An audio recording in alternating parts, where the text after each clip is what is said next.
आज आपण बीटरूट पुरी बनवणार आहोत. तर त्यासाठी मी असं पीठ चुरून घेतलेलं आहे. गव्हाचं पीठ घेतलेलं आहे 2 वाट्या. त्याच्यात 2 चमचे रवा टाकलेला आहे.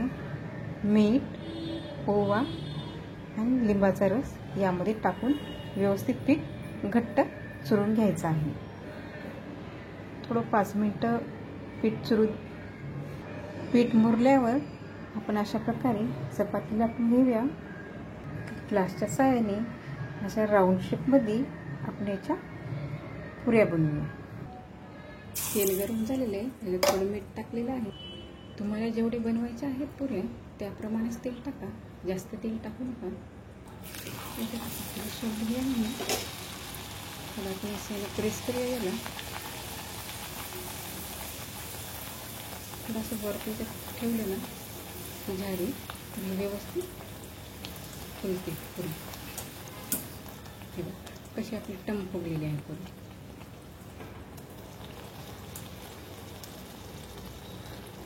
तेल कमी घेतल्यामुळे ही अशा प्रकारे आपली तयार झालेली आहे.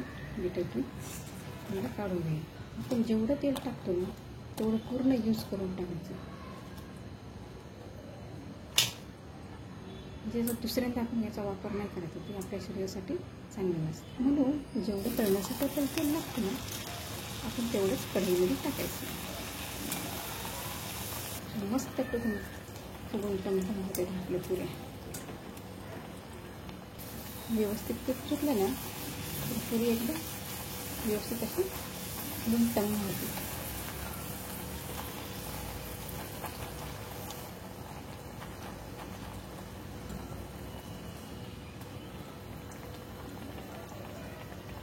अशाच प्रकारे सर्व पुऱ्या त्याच्यात तळून घेणार आहे.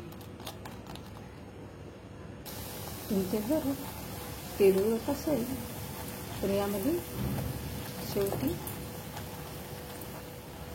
जाड पोळी भाजून घ्यायची. तर अजिबात कढईला तेल उरणार नाही. आपल्या तयार झालेले आहे बीटरूट पुरी तयार. हे सगळं तुम्ही मटकीच्या भाजीसोबत खाऊ शकता. मटकीच्या भाजीसोबत कांदा आणि कोथिंबीर टाकून तुम्ही खाऊ शकता. अशा भात, लिंबाचं लोणचं आणि काही पापड आहेत. मटकीच्या भाजीसोबत बीटरूट पुरी एकदा नक्की ट्राय करा. आवडले असल्यास लाईक करा, सबस्क्राईब करा. थँक्यू.